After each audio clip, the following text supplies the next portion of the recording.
الاول لما جيتي كان في كتله كده في رقبتك في الناحيه الشمال، وكان كيس دهني.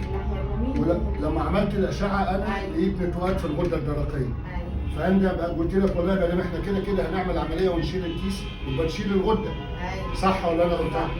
شلنا الغده كلها ولا شلنا جزء منها؟ شلناها كلها. لما حللناها طلعت ايه؟ طلع فيها اثر نقطه السرطان. خدنا جرعه ولا ما خدناش؟ طب وبعد كده ما خدناش تاني.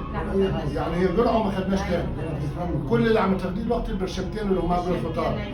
صوتك تمام التمام؟ عالي صوتك. تمام. نفسك تمام التمام؟ لا تمام. عم تاكلي تمام التمام؟ انت ليكي سنه ونص اهو ما شفتكيش. انت عامله العمليه من 3 سنين. صحتك زي الفل؟ عم تقضي في البيت تمام التمام؟ تطلع وتنزل تمام؟ ربنا يكرمك بالحج ان شاء الله. في كحه؟ لا.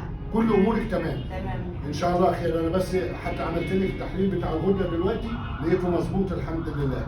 فعشان كده احنا هنكمل على القرصين اللي قبل الفطار. تمام؟ وكتبت لك انا على اشعه تلفزيونيه نوع من الاطمئنان تعمليها وتبعتيها لي. وبعد كده ان شاء الله بعد 3 شهور اطمئن عليك. عايزك تشربي ميه كتير، طبق السلطه كده 3 مرات، الفاكهه والخضروات 3 مرات. تقلل من الملح وتقلل من الحاجات السمينه. ربنا يشفيك. ربنا يشفيك. ربنا يشفيك.